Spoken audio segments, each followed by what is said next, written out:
Hello and welcome to another episode of the Tap Often podcast. I'm your host, Alex, and with me as always is my co-host, BJ. BJ, how are you?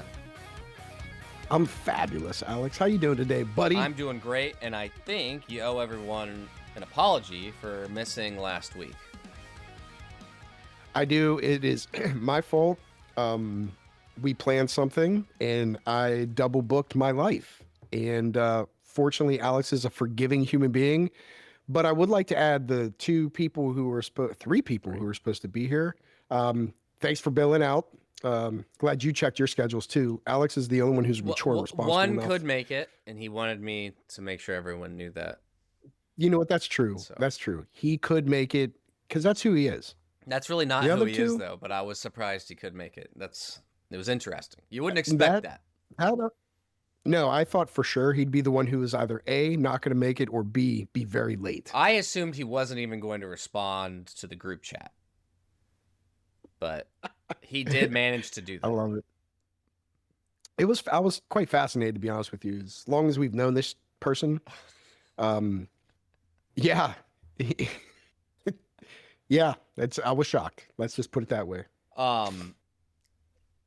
Now, I would like the listeners to know, I did plan on recording something by myself, and it was a tragedy.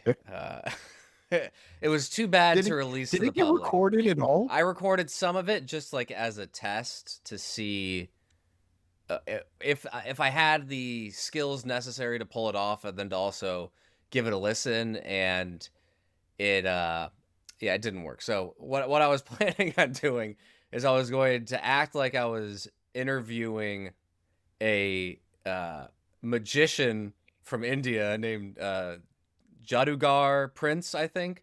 And he keeps popping up on my algorithm, and he's like a really weird looking guy. And he does like the most basic magic tricks you've ever seen. And this clip plays where it goes, Prince, Prince, Prince. And I find it very funny. So I was going to act like I was interviewing him, but he wouldn't speak. He just keep doing magic tricks and then playing that clip. But it's an audio only format, so like no one could see the magic trick. And I was like, well, this is probably going to be funny one time, but if I do an entire episode of this guy just doing magic tricks no one can see that I'm describing to the listener, it didn't seem like it was going to work out.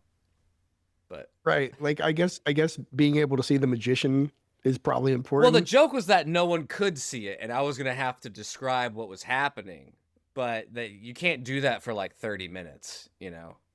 I thought you were going to go like all AI and like auto generate like him in the video. I thought that's what was going to happen. That is a good idea, but probably more effort than I was willing to put into this. That's fair. That's fair. When I saw your thumbnail of the potential episode, I was like, what exactly is Alex trying to pull off? The thumbnail was the funniest part of that episode. I think we actually need to make the thumbnail for this episode. Okay. Yeah. For sure. Because there was stuff happening there. Yeah, it's a work of art, some might say. But it was. I thought for a second, I was like, because I had no idea who this fella is, and I thought for sure you were just gonna make fun of me. So when I saw this, I'm like, what? I thought you were going to like use this. I had no idea he was a magician. I thought for sure it was going to be like this guy, AI with my voice. Let me, I actually have the clip just for the people. I think I have it somewhere. I hope I didn't. No, you got to give a little bit for the I hope people. I didn't delete it. I haven't even heard this. Yet. Where did I even save it? Where is it? All right, I'm about to play it hopefully this comes up for the listeners, okay? I think I got crushed at practice today. Prince. All right, I played it for them. Hopefully they heard it. Anyway. I didn't hear it. I know. Well, when you listen to the episode, you'll be able. It's too complicated to get all this going. Okay. It sounds complicated. Yeah. Anyway, I guess I don't apologize to everyone. I spared you all my stupid thought experiment, but you know, I think when you have creative people, you need someone to tell them no. That's why Empire Strikes Back was so good, because someone was there to tell George Lucas, no, that's a stupid idea. But then when he got to the prequels, no one told him no.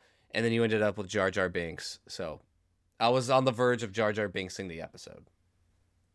Dude, I said Jar Jar Binks this week in class to a kid, Hmm. and they knew exactly who he was. I mean, we're talking 8-year-olds, and they're like, it's the worst character ever. I'm like, yeah.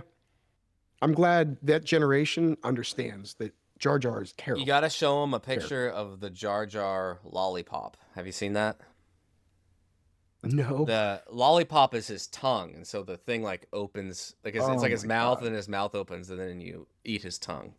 Oh my It's God. pretty good, you know. Sounds terrifying. Well. But I'll go with it. It's you. I usually take your recommendations. Well, anyway. And speaking of recommendations, what's on tap for today? Hey there. Alex? Well, we got everyone's favorites. Hey, that was natural, by the way. That wasn't planned, folks. Well, before we get into the actual meat of the episode, we got to do everyone's favorite segments, and the first one being, of course, Tap In, Tap Out. Tap in now, tap out. Tap in now, tap out. Yeah! For those who don't know, Tap In, Tap Out. One of us will propose a statement to the other person. If that person agrees with the statement, they'll say tap in. If they disagree, they'll say tap out. And regardless of their answer, they're going to explain why. BJ, why don't you start us out with your tap in, tap out? Yeah, you like to keep it typically, sport appropriate and whatnot. Not this week. I tend to go food. Not this week. Whoa. Not this week. Whoa. I usually go food. Okay. So my tap in, tap out is, Alex, do you tap in that pineapple and ham on pizza is delicious? Is delicious. Or let's say an acceptable Okay. Yeah, I don't think I topping. don't know if I've had that combination. I know it's a thing. I know the Hawaiian pizza thing. I'm gonna tap in. I think that's okay to do. It's your pizza. It doesn't offend me what you do with it. I think it's a little outside the bun, as they say at Taco Bell. But do what you want. One of the best pizzas I've ever had was a taco pizza. Oh, dude, taco pizza's so Yeah. good. So good. I used to work at Pizza Hut, and it was so much fun. I got so fat. Yeah. It was great. That makes sense. Yeah. So good. Yeah, I don't know why people are pizza purists. I don't know why it concerns them that people are doing that. Now if I were at I were at an office party and that's the only pizza they had, perhaps I would be upset about it. But That's fair. That's fair. That's like someone who gets like the veggies on the pizza is like the only option. Terrible. yeah. Yeah, but what you do on your own time, Can't do that. to quote Fall Out Boy, what you do on your own time is just fine. Fall Out Boy. Yeah. Are we going to hear about Fall Out Boy later We're today? not going to. Thank God. That's a different episode. That'll be a solo episode. I'll talk to everyone about why Take This to Your Grave is the greatest album ever made. You and Jar Jar Binks can do that podcast. Now together. that's a good idea. Misa love Fall Out Boy.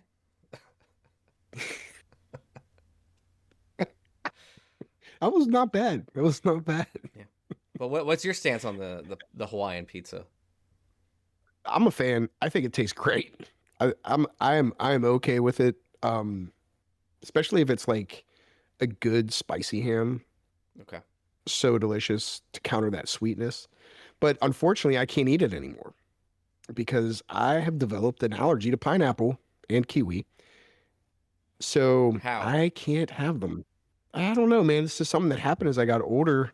And last time I had it, we were in Mexico, total accident. Had some chicken marinated in some pineapple. And I ate some, took a nap. I was really tired. Woke up from feet to right here. I was red and blotchy. Tell the audience what right here means. Where are you pointing? To my, sorry, yeah, thanks. From toe to chin. Toe to chin, red. And let's just say, Alex, we had a massage scheduled.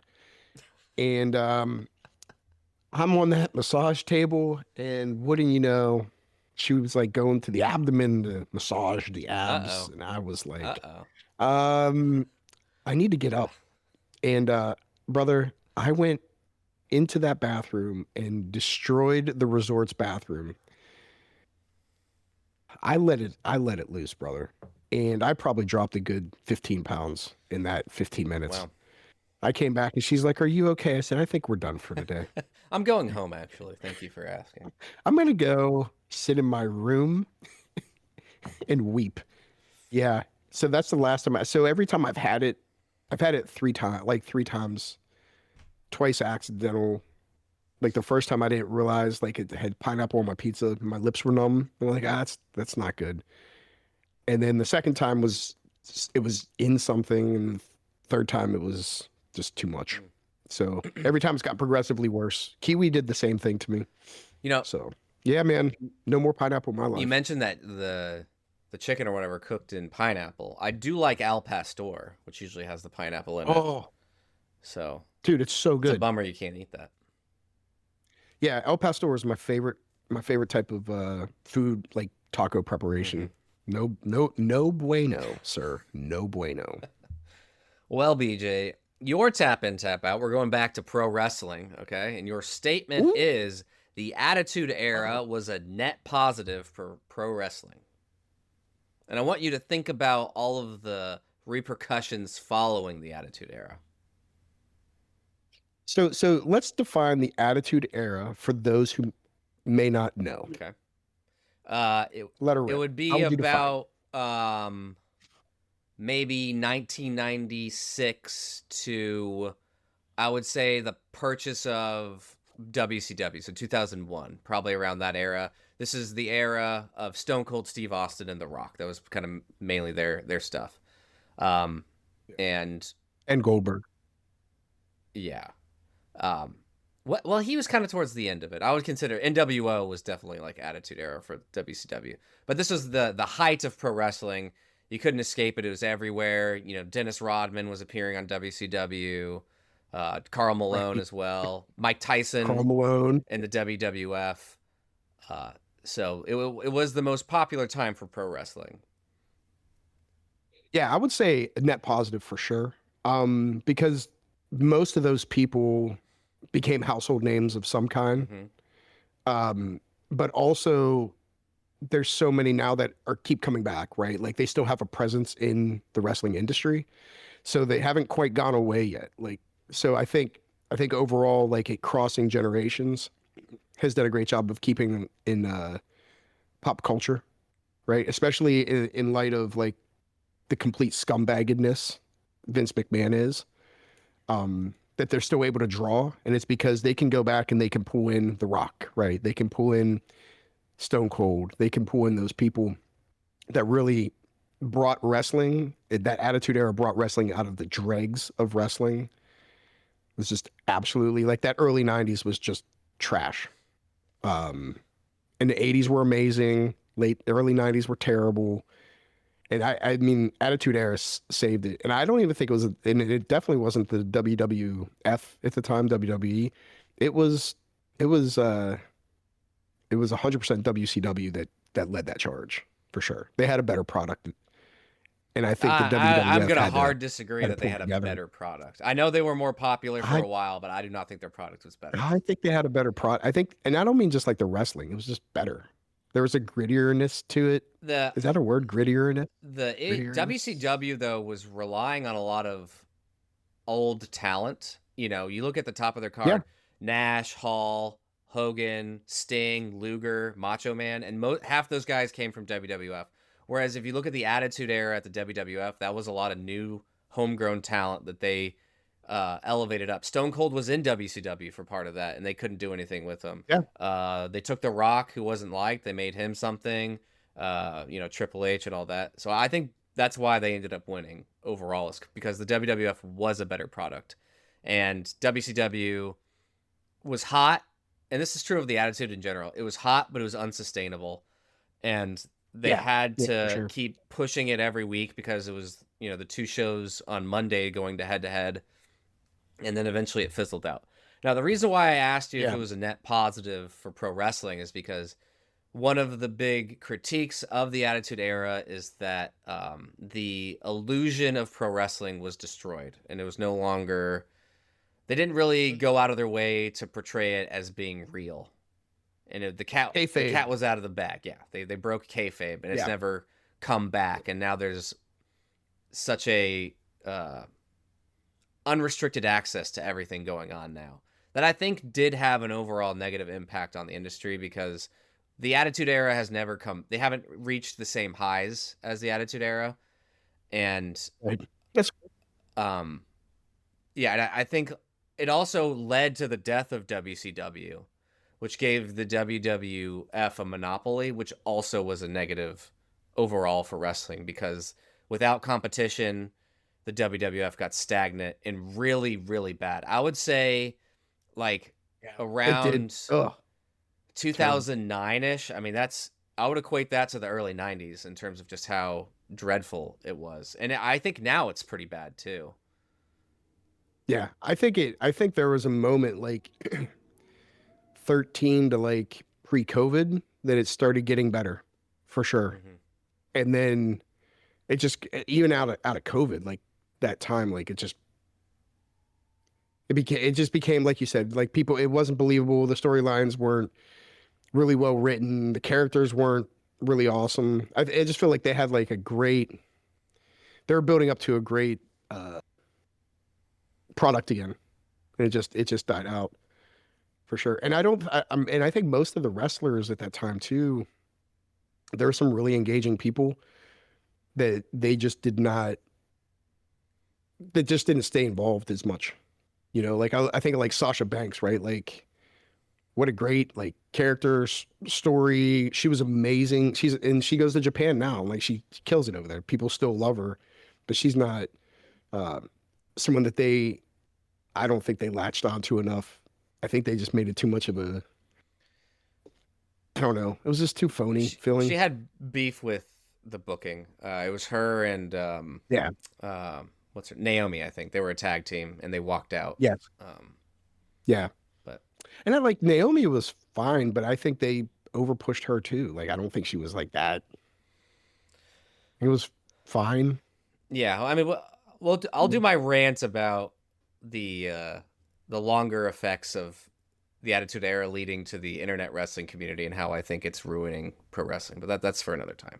Oh, I think we should definitely have that conversation with a wrestler at some Oh, point. interesting. If only one of us knew Yeah. a wrestler. Let me check my files. Yep. I know Oh, somebody. crazy. We could probably have that conversation. I will say I do miss I love watching especially old WCW pre-Attitude Era. Just watching the crowd, how into it they are, So and how intimate. genuinely they're So into it. It's so great. They're so earnest. It was gritty, man. It was just fun. I mean, I remember I went to a WCW show at the in Pittsburgh whenever I was still living there. This was like 97. It was like right at the Ooh, that's- height yeah, of that's Goldberg. height. And oh my God, dude. Like yeah, like that crowd was electric. And when he came out, finished the match in 14 seconds, it was everybody was there for that 14 seconds. It was like that equivalent of like when you saw like who I think's the best tag team ever, which was the Road Warriors. It was they were just great for the time. Like I mean, yeah, technically whatever, but dude, when you saw them come out, Yeah, it was going down. it tapped into this like, yeah, like it was awesome. It tapped deep into your soul. You're like, yeah. I mean, there's a reason why they call a big crowd reaction the Road Warriors pop. There's a reason for that. 'Cause Right. They were. Yeah, there was nothing like it. Nothing. I mean, Nothing. it wasn't Once until that- like Stone Cold or whatever, when the glass breaks, then Yep. the roof comes off. Yep. That was probably the only time. I think those were the two biggest like crowd pops you could get, man, was like when you heard the glass break and when you heard like Iron Man hit. I liked their awesome, man. I liked their WWF theme song. Oh, yeah, it was When he great. goes, "What a rush!" Listen to it. Yeah. All right. God. I wanted to be Animal so bad growing up, man. I still want to. You definitely have we could be a good Hawk and Animal, but I'm not shaving my head like that. We could. You definitely need to shave, and I I'm not definitely need shaving to my put head on like about that. 100. The 120 reverse pounds. mohawk is the dumbest haircut. I'm not doing that. All right. God, that was amazing. What a great time. What a great time to be alive. Well, let's move in to everyone's second favorite segment, and that's Double Vision, where we highlight things to watch. Double vision. Do you have anything you would like to discuss for Double Vision this episode? Yeah, man. Yeah, for sure. So, like, I guess we're going to end up having on at some point. His name is Dr. Lanil Mitchell, and he's a doctor of physical therapy. He's got social media. It's under like Dr. Lanil, and his concept of what's called the strong angle. We're going to have him on. He's going to talk more about it. And he's worked with everybody like Ronda Rousey, Helen Maroules, multiple Olympians. And I think he's a great follow because there's this huge confliction of like opinions and takes on like fascia training and how it's dumb and then how it's not. So there's like this beef within the strength and conditioning world. But one of the things that makes him awesome, and I've got to work with him too, I've known him for years, was that it's not about either or. It's about using the best tools, the best times for the right purposes, and integrating those tools. And but I think he's a great, he's brilliant, super smart dude, all-American wrestler in college, and I think it's someone definitely should give a follow to and start paying attention to some of his work, because I think there's going to be more and more that comes out. So like you see like who is it, DJ and GSP had that episode together like 2 weeks ago on Demetrius Johnson's page, and you see the pipe work that GSP was doing for his feet. That those new training methods are actually old training methods that make him pretty unique in this world, and being one of the first people to do that type of training back, 15 years ago, that he still integrates in his own training. But Lanil's part of that process. Like that's where he learned, that's where he trained. You ever see like Troy Polamalu and the training that he did with Marvin Marinovich back in the day? Lanil trained with Troy Polamalu too. So like these people had this different type of training system. But again, there's not abandoning weightlifting either. It's about integrating these different philosophies to maximize athletic ability and being able to display power. But yeah, I think you're going to hear more and more about him in that work as time moves on. But super smart guy, and excited to have him on the podcast down the road here, hopefully soon. Cool. Awesome. Well, I got some quick Double Vision stuff. The first is there was a judo championship in Japan. You can watch it for free on YouTube. I don't know how exactly to tell you to search for this because everything about it is in Japanese, even the title of it and the name of the page. So just type in Japanese Judo Championship and look for the video that's all Japanese characters that was posted about a month ago, if you want to see some high-level judo. We also had a UFC BJJ event a couple days ago that I watched some of, and my big takeaway is don't go into turtle, because a lot of those matches were ended with someone going into turtle, getting their back taken, and then rear naked choked. I think that happened in the last, well, I'm not going to spoil, but it happened a lot. It happened too much. But Jeff, I think highlight match, I would check out Fionn Davis. They kept calling her last name Davis, but it looks like it's spelled Davies. But yeah, but it's Davies. Yeah, it's Davis. I believe it's pronounced that way. You know what? Maybe I'll have the chance to ask her in a month whenever I go to London and I drop in at the gym. Hey, Fionn, how do I say your last name? Why do you have two F's? Please don't hurt me. Please don't hurt me. And last thing I want to highlight, check out the NBA Finals. Oh my gosh, dude. Have you watched the last two games? I've been busy for the first two games, but I watched some of the highlights. Oh my gosh, dude. It's been incredible. Like, if you fell out of love of basketball the last like 10 years because of all the flopping and just stupid basketball, I don't know, it's not basketball, whatever it is. And the Knicks and the Spurs are bringing back real basketball. A lot less flopping, much more physical. Like this reminds me of like the Jordan Rules era. Um, man, it's been exciting. And down to the wire, comebacks. The first two games have been incredible, uh, and definitely physical. That's for sure. The I like both teams. I love Brunson, the I don't want to say point guard. He brings the ball up. He's a point, Is but he not the the way point they run guard? their offense, he's more of a shooting guard. I feel like the but he, 1 through 5 structure doesn't really work in the NBA.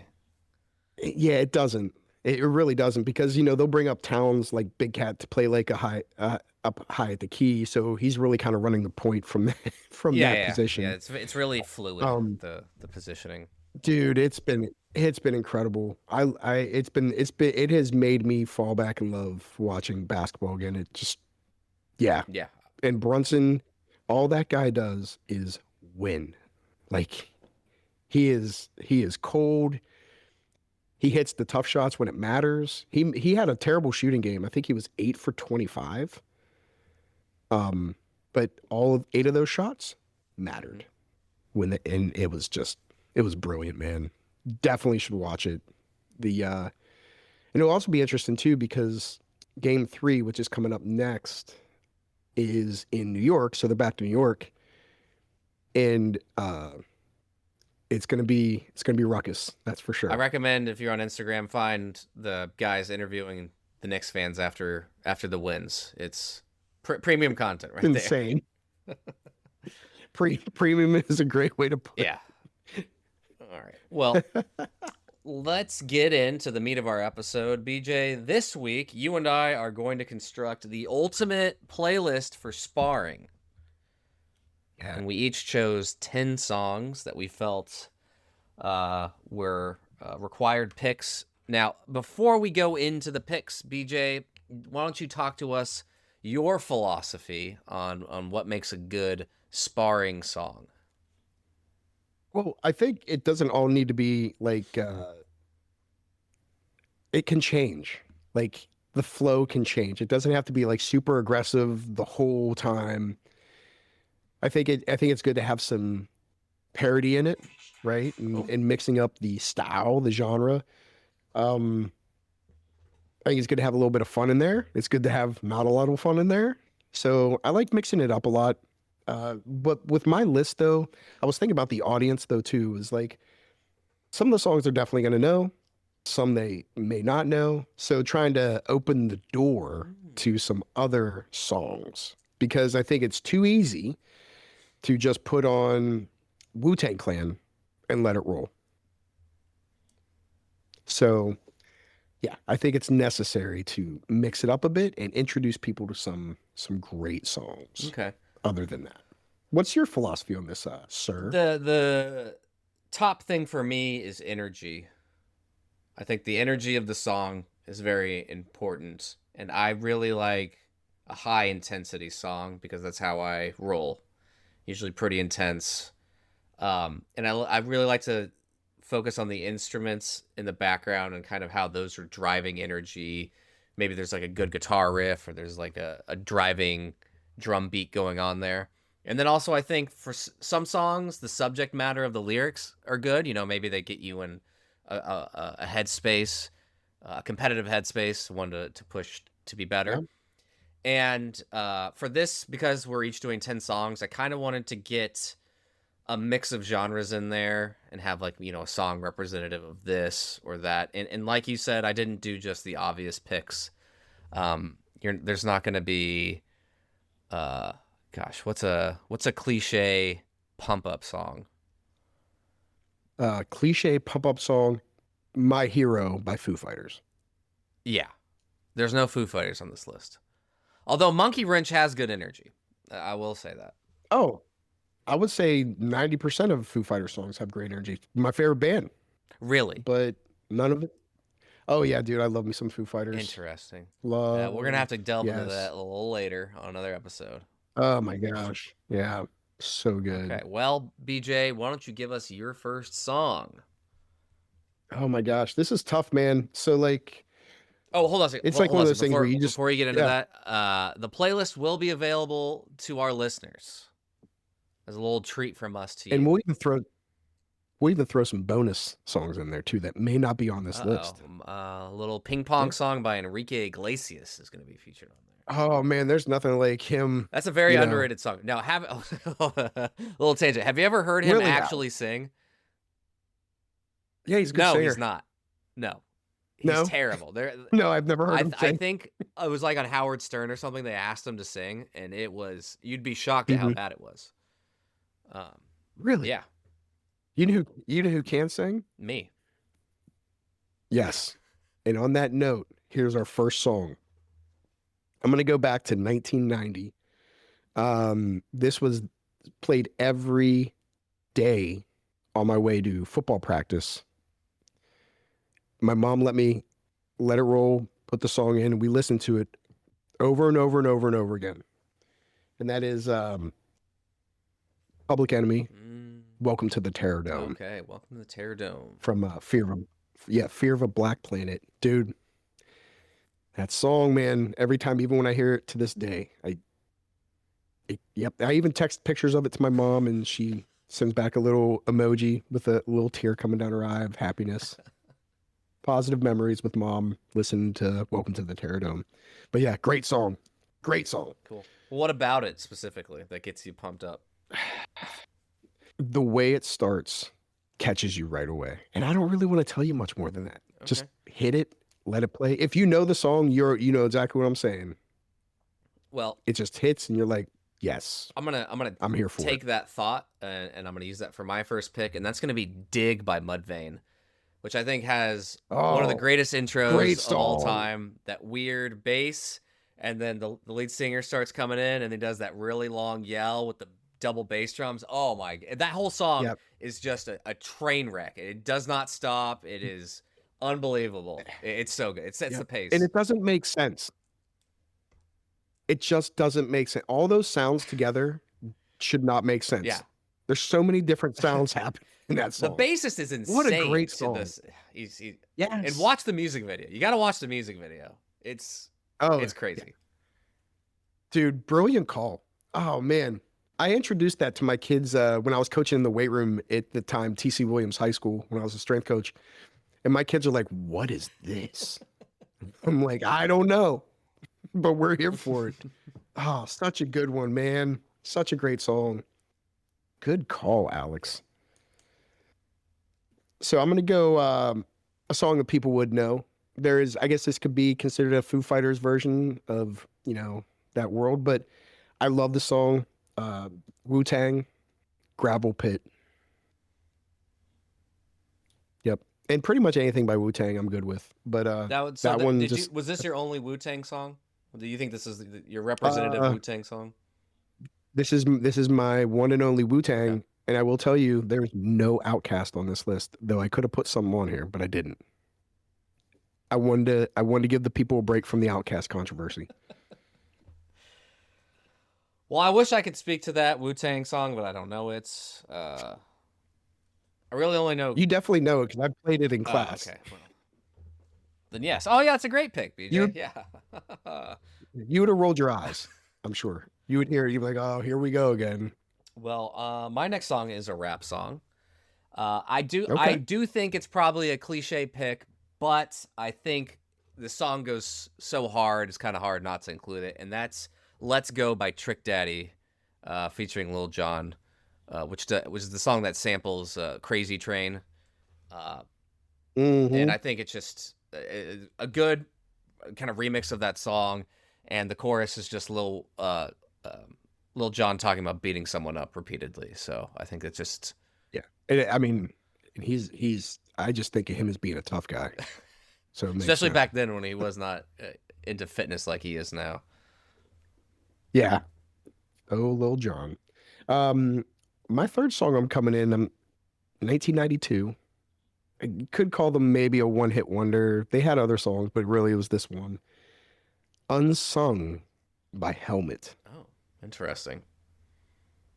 Mhm. And why? It was one of those songs too. I just remember the first time I heard it, it was just the way it was composed. You know, super simple lyrics, nothing complicated, but like it was just the way the music was all composed together. Just yeah, it hit me. It hit me when I was like about what was it, 16 years old at the time.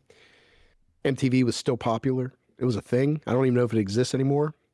But yeah, such a good song, man. Yeah, it's got some The guitar, yeah, the guitar's great, that's the kind of stuff but I'm it's not into. like that. That kind of guitar. Yeah, me too. Like I don't need this like crazy. I like that steady, like just driving, Hmm. which is what that is. Uh, God, we have to keep this to 10 songs. well, Dang it. for the purpose of, I mean, there could be a part two. I don't know. Sky's the limit. There could be. Next be. pick. This is my pick to represent the butt rock genre. If you're not familiar with butt rock, that's like early to mid 2000s rock music. Think Nickelback, think Creed, that kind of Oh. stuff. And there's no better pump up butt rock song than Headstrong by Trapped. Oh, it's a good song. Yeah, yeah. Yeah, I believe the album had a man mowing the lawn on the cover. Hey, good recollection there, BJ. Thank you. But yeah, really cool guitar riff in the intro there. Kind of settles in during the verse and then elevates back up with the chorus. Yeah, great song. Yeah. I'm gonna go my next one. Going to their concert in October. Super excited about this. But Foster the People, Helena Beat. Okay. Is that one of their I get, less known songs? it's Oh, well, you know it's what? I'm pretty thinking of well Group known. Love. I'm sorry.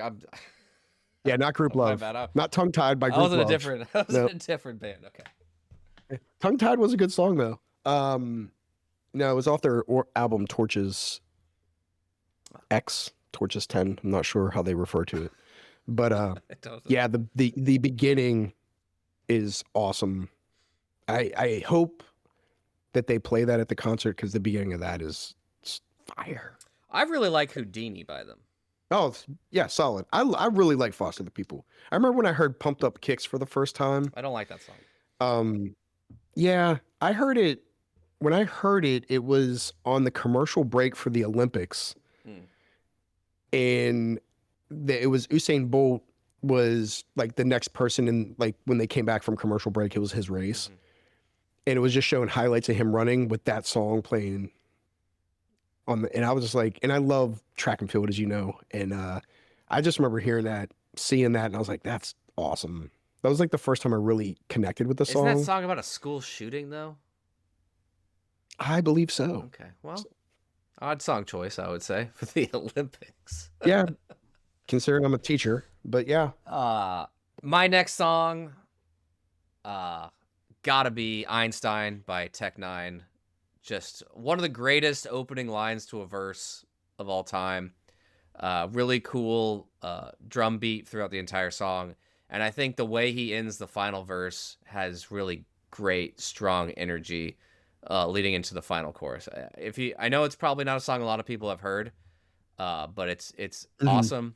And he talks about Kansas City frequently in it, which makes it even better. I'll be honest with you. I don't know if I know that song. It's when you hear that opening verse, you're gonna be like, "Whoa, okay." Yeah, I wrote that one down. I don't know if I know that. I wonder if I do know it, I just don't know. I've probably played it at some point in a class that you were at, but you probably weren't aware of what was happening to you. Yeah. Yeah, I was probably being choked by Paul. Yeah. It's probably what it is. I was unconscious. Yeah, I'm gonna for check this. that one out. Yeah, that's why I think when Chad choked me out and woke me up doing the doing the Chris Tucker from Friday scene to me. You got knocked them out. Yes, 100%. Thank you again, Chad. I'm gonna go. You know what? I'm gonna go across the pond for a minute. Okay, here. Oasis song coming up here. Wonderwall. Dude, Wonderwall is a great song. Not for My sparring. God, no, but it's a brilliant song. I'm gonna go with a song by rapper. Her name is Little Sims or Sims. She's awesome. She's from London, but her song Point and Kill. Oh. It's her and um, another person named Obi Jayer, and it's dude, great song. Point and Kill. Is this one of the drill rap songs that they have over there? No, Okay. no, it's more reggae. Oh, okay. Yep, it's reggae. Yep, good song though, for sure. I've never heard it. If you couldn't tell, but I look forward to listening Yeah. to it on Oh, the I can tell. playlist. Yeah, UK rap Yes, is it's not like really in on. my bag at all. I got a few. I like a few of those. We got one more UK coming up. What you got, buddy? This is a newer, probably the newest song on this playlist for me. I wanted to get some representation for newer rock music, and I went with Baltimore's own Turnstile, and one of their older songs, "Real Thing." Similar to Headstrong, has a really cool guitar riff at the beginning, and then like a really Okay. sick sliding bass line, and then it gets into the song. It's got good intensity. Not too. I mean, it's got harsh vocals, but not like super harsh. I think it's a very listenable song. But like Dig, it has really high energy throughout the whole thing. Dig was a great call. I don't know this song you speak of, but man, You've definitely heard. I can't you've wait definitely for heard this this song podcast to before. be over. I can't wait for us to be done so I can go listen to Dig. Mhm. Yeah. I dig I probably it. listen to it once a dig it. week, and I'm still in awe. Yeah. It's a song that I'm still not. I'm not like numb to. Because it doesn't make sense. That's why. The way how Like, long none he of it holds should that work. scream at the beginning is insane. Yeah, it just shouldn't. It shouldn't make sense. It doesn't make sense. Yeah, and I don't mean lyrically. It just none of it should work. No. Yeah. I'm gonna go with another one by Fontaine's DC. So if you have seen, what's the name of that show? It's the Tom Hardy show, Mob. Is it Mobland? Oh, is that the one where he's like a Yeah. biker with a really weird accent? No, Mobland. He's like the enforcer for London mafia scene, Okay. London organized crime, but it is called Starburster, and it's like the theme song for the show. Okay. Awesome song. Awesome Mobland. song. Okay, it is called Mob. It's got Pierce Brosnan in it. Yeah, he is the head of the organized crime family. Oh, that's a good pick. Never heard of this. Yeah, Oh, it's there's recent too. Okay. Oh, yeah. There's some controversy also with him not being on that show anymore because of his position in the support of Palestine. Because apparently Helen Mirren is not, and she kind of forced his way out of it Tom Hardy. because they have opposing. Yeah, they have opposing views. That's at least what the rumors are.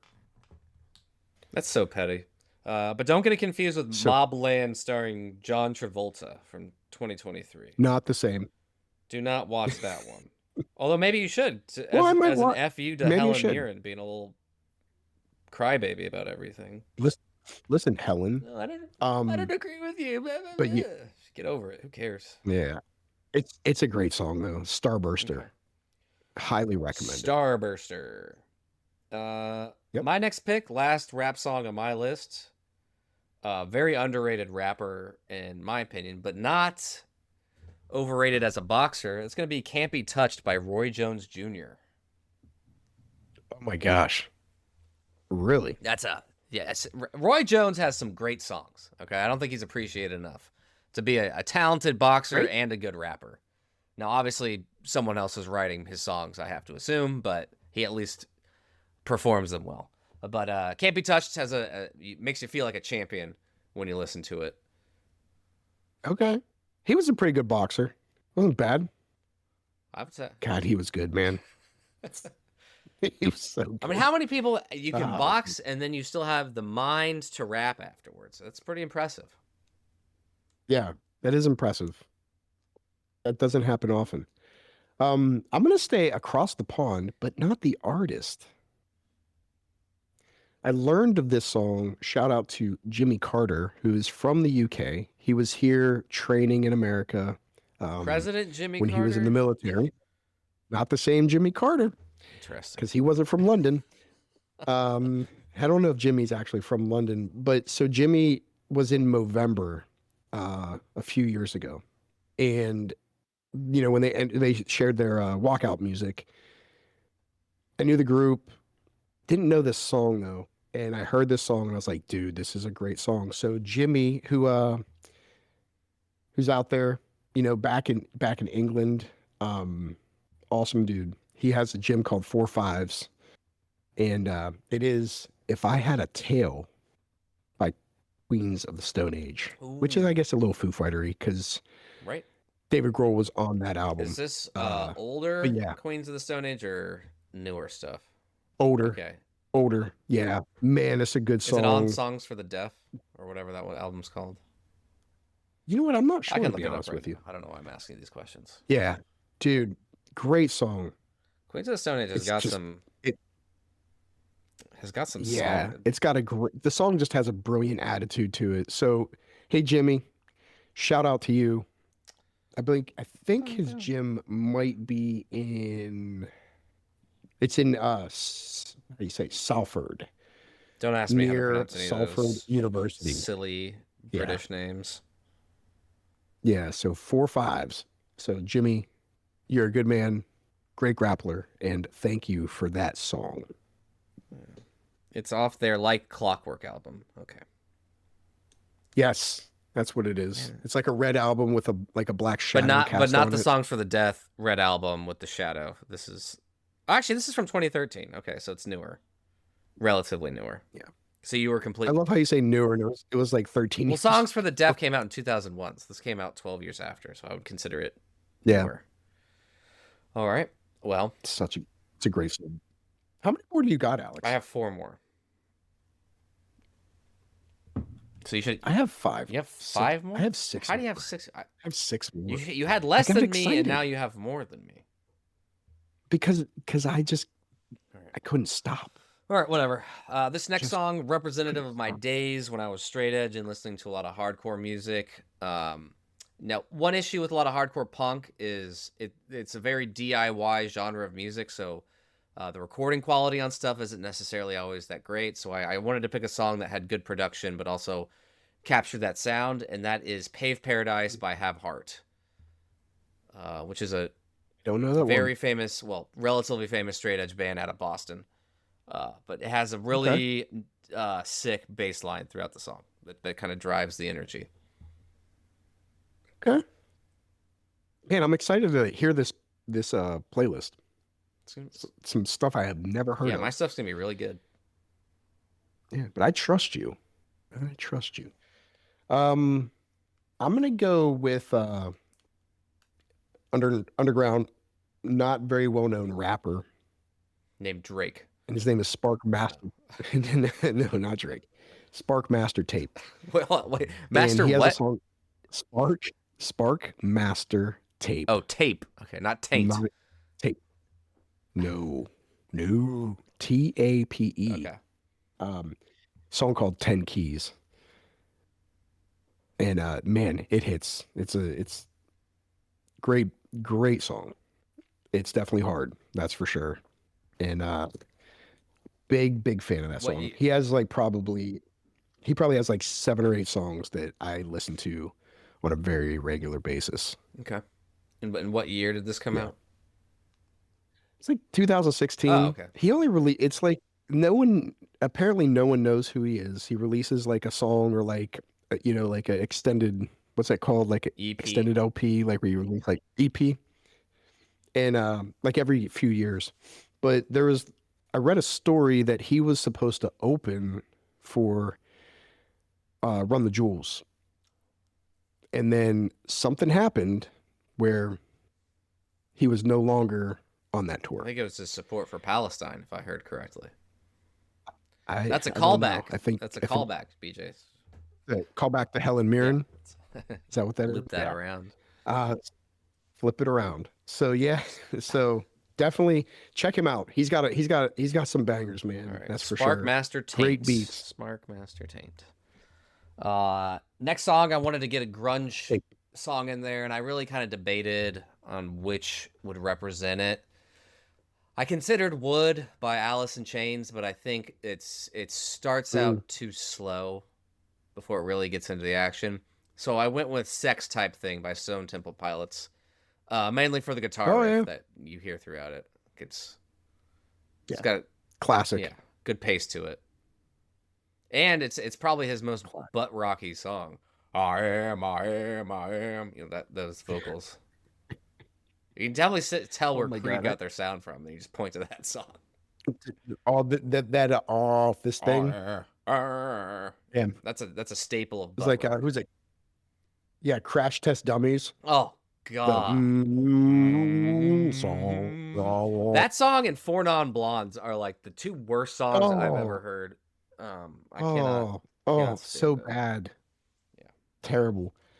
How many you got left? 2. Let me see. 1. Yeah, man. All right. I gotta do some cutting around here. Live editing. Man, this is tough. I have 3 that I just need to put out there. All right, do the 3. All right. So the first one is Twins, and that is Big Pun and Fat Joe. Ooh. It is their version of Deep Cover, and because that was also done by Dre and Snoop, but Twins by Big Pun and Fat Joe pummels Dre and Snoop's version. Fitting song for the New York Knicks, right? That's right. Fat Joe back there taunting the opponents at the foul line. Love it. Fat Joe slimmed down a lot too. Yeah. Well, I mean, he's still kind of fat. Yeah, he's not Lil Joe. Yeah, that's for sure. I mean, he's not easy. Next song for me, I had to put a Slipknot song on there. I was thinking. Oh yeah. What are you gonna go with? What are you gonna go with? Because this is not a playlist just for me. I kind of wanted to avoid their first album in Iowa because I think the vocals are probably a little too harsh for most people. So I went with one of their newer songs, and that is Nero Forte. And I think the drums in that song are awesome. I think Jay Weinberg did an awesome job. Dude, Slipknot's, they've got some great ones, man. Yeah, I know. They got some great ones. I remember the same thing, playing that from my kids at, I shouldn't say that because, well, time has passed. That was 20 years ago. Yeah, they were like, what is this, coach? What are we listening to? And I'm like, just let it go. Which Slipknot were you playing for them? Like pretty much like Before I Forget, that album. Oh, okay, the third album. Yeah.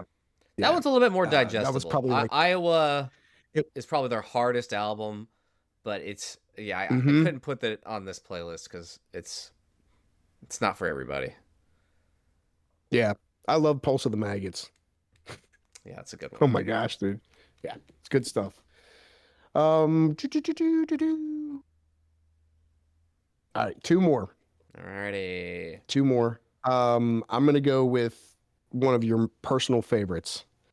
Oh god, yeah, okay. Talk to Me by Run the Jewels. Wow, crazy. Hey everybody, BJ put Run the Jewels on the playlist. Yeah.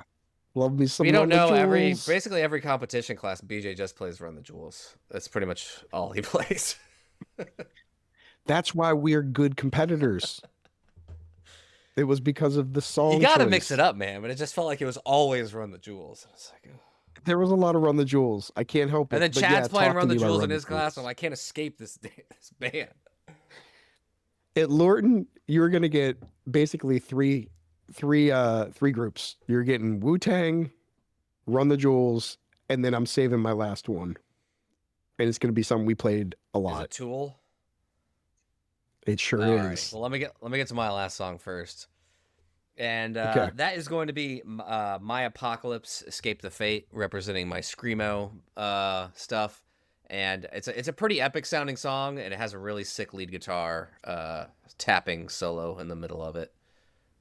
So My Apocalypse. I'm pretty sure I know that one. It's off their Gotta check that first out. album. Escape the Fate. Should have Yeah, a, we'll a check that woman out. biting her lip as the album cover. It sure does. Maybe she's not. Well, I don't know if she's biting her lip. She's more It's like it's clenching her teeth. the lip is like slightly to the side. Yeah, it's like. Anyway, it's an Yeah. awesome song. I got that queued up. My last one. Which Tool song did you is get with? Vicarious? Vicarious. Okay. Why 'Cause the Vicarious? way that song, my God, the way that song starts off and builds to an absolute rage, and it has to be played loud. So when it goes crazy, and it's loud. I haven't And, heard that one in particular, but I'm gonna add it. Oh, you've definitely heard it. Yeah, for sure. You It's played it? definitely Okay. been played. Oh yeah, sure. I feel like when 100%. you're listening to Tool, you kind of like lose track of what's happening, and like one song ends and another Tool song starts, and you don't realize Kind it. of begins. Or you think Yeah. that happened, but it's actually still the same song. It's still the same song, 'cause for sure. Like what's that one? Um, What are their newer songs? What is that called? A newer Tool song. Numa. Maybe it's not newer. Oh, yeah, it's a great album. Yeah, it's a newer. Yeah. Numa. That song kind of lose Yep. yourself in Numa, and it's 12 minutes long, which For is sure. why you lose yourself in it. Yeah. Today we in class I played that song at the last song, and I'm like, we're gonna do a 5-minute round for the length of the song, and one of our guys, Chuck, looks up. He goes, "That song's longer than 5 minutes." I said, "Yeah, we're just gonna let it go the whole time." Sorry, brother. So I think it's song's Time's a like construct. 7 minutes. Right? It is. This is, you got to get lost in the sauce, man. Yeah, I love that song. Speak. Do you have any other ones? Any other ones you want to throw out there?